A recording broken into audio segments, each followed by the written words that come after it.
Okay, so there's been a whole like internet controversy in dog training.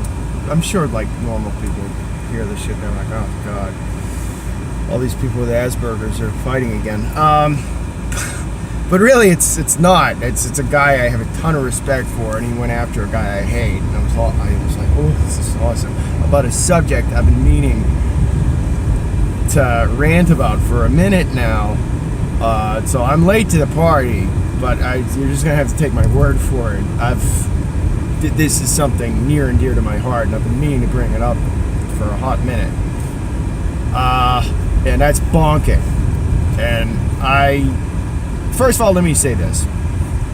I think I know one or two guys, trainers, whom I like personally, and whom I think are good trainers, who incorporate that technique into their training to some degree. And I'm not here to judge them or people like them.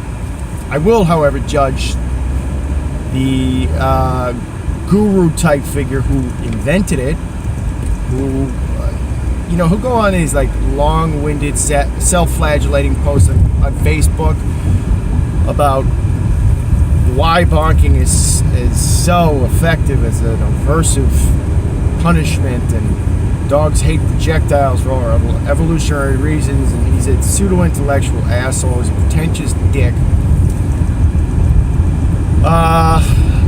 And that's it. So that is kind of personal, but it is what it is. But regardless, it could be the nicest person in the world, and if he did, I'd be like, that's nuts. Okay, so here's what bonking is. It's essentially the same thing. Remember back in the 70s, my parents' generation, the old rolled up newspaper, whack the dog over the head with it? That's what it is, except it's modernized. It's perfectly humane now because they use a rolled up towel. It's a rolled up towel, folks. How much damage can it do?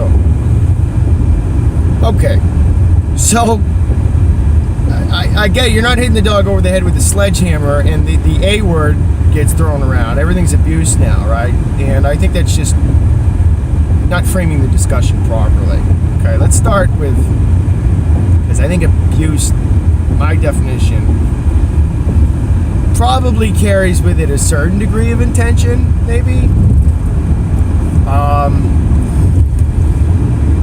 We don't know people's intentions, but what I do know is that I think it's horrible technique, and it's very likely to cause hand shyness, which should be perfectly obvious reasons. You don't have to be a dog trainer to understand that coming over a dog's head with something is going to make them start to flinch, especially if you do it real hard. Like the guru godfather of bonking did in a video that went viral on the internet when he was doing a seminar with Jeff Gellman. Like a fucking dog was trying to take treats from him.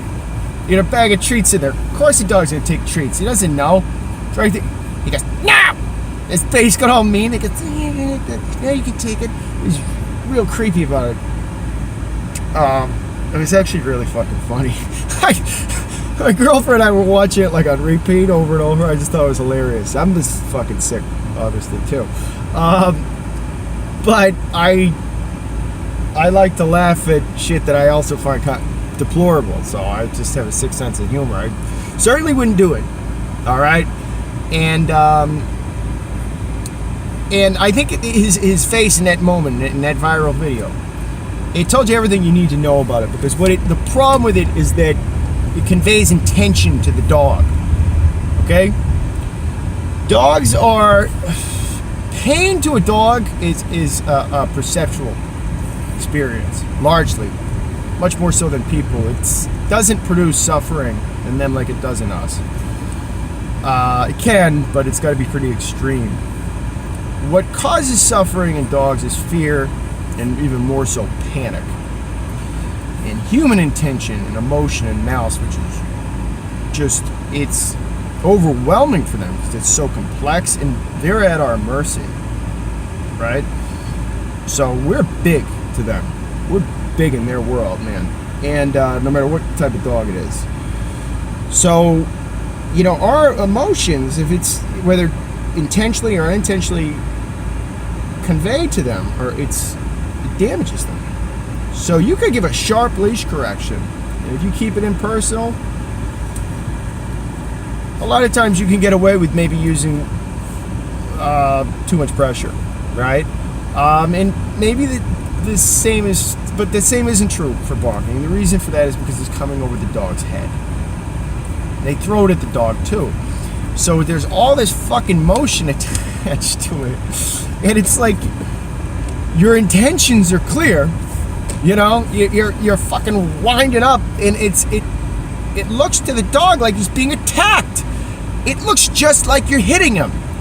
I'm thinking, like, how would these guys try to argue with me right now? You know, what would they say? Because they're pretentious assholes. You know, they'd have some elaborate explanation. Well, the lace correction's the same thing. You know, it's not, dude. It looks to the dog like you're hitting him. You know, come on, buddy. I'd like to bonk this guy. And it causes fucking hand shyness. Let's just look at it on a very prosaic level. It's gonna make him flinch. If I did that to Willie Pep, well, I used the heel stick with Willie Pep once, and I just to draw a line, like an extension of my hand, like here, go here, like giving him a hint, not correcting him, just a tiny little tap, or touch it with it. He fell down on the ground, started going like that with his belly up like a bug. If I bonked a dog like that, what do you think that would do to him?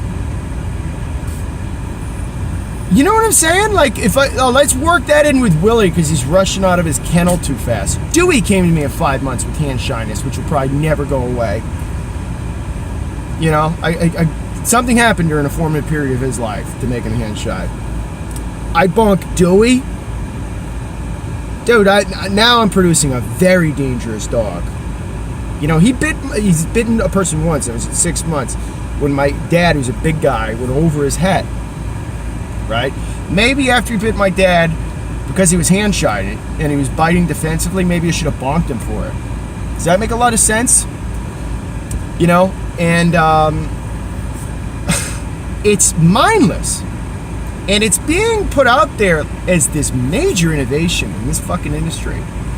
And it's a marketing mechanism that somehow has actually caught on with owners, and it's gained the guy who invented it some level of like popularity and recognition. It's insane, and I find it inexcusable. And I look, whether or not something is effective is not a proper litmus test for whether or not it should be implemented. Okay, because you gotta look at it on a deeper level. All right, it may be effective in one-dimensional space, right? But all the unintended consequences it's producing. Is it addressing the core of something? You know, what's the net? What you're doing is it going to produce a net positive or negative? And with that, it's going to have all kinds of unintentional consequences with particular kinds of dogs, of course. And it's sending the wrong message to the dog. It feels malicious to them. And regardless of what's going on inside the dog's mind, it is very likely to cause hand shyness. Now, Woody, they use this shit for, what would you like? He's solid. I can't go through him, dude. Woody, these guys use this shit for leash reactivity, right? Woody, who's a pain in the ass, leash reactivity is easy usually. He's been harder than average. But because it's taking longer, should I just bonk him, get over with? Right, but he came to me with hand shyness too. So, I don't know, like maybe we'll get rid of that one problem, but create 3 others. Let's do that. Hey, I can tell the owner I solved one problem fast. There's no excuse. Don't bonk your dog. This is not directed at trainers who do it. I don't, other than the fucking asshole who created it. By the way, you didn't invent anything, okay? People have been hitting dogs with shit since we were fucking cavemen. Dogs are afraid of projectiles. Yeah, maybe because cavemen threw rocks at them. Way to go. You're a real anthropologist. Fucking evolutionary biologist, asshole. So, it's not directed at trainers, but it is directed at pet owners. Don't fall for that shit. And a lot of this stuff is about circumventing e-collars, because e-collars are so controversial. Guess what? E-collars are have made dog training, or made it possible for dog training to be a million times more humane, because off-leash training is now much, much easier on the dog. The old school style of off-leash training, it was hard on them, okay? It was hard on them, and I'm going to get into the particular techniques and stuff like that. Now we can use low-level e-collar stimulation to communicate with the dog at a distance, and if it's done properly, and this is the problem, is it often isn't, it's way easier on the dog. But people don't like them. People don't like them because it's just an easy thing to misconstrue, and they do get abused frequently. So guys like that, what they're trying to do is come up with a marketing pitch to say, oh, I prefer not to use e-collars. I don't really use them. Yeah, but you're throwing shit at them. Good, real good. You're fucking humanitarian of the year award. Let's give you that. Bonking. Don't bonk your dog. You're gonna produce hand shyness. You can take an isolated problem and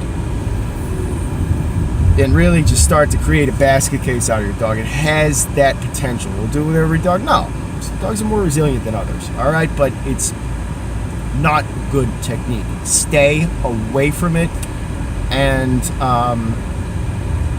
adhere to common sense. Okay, that's it.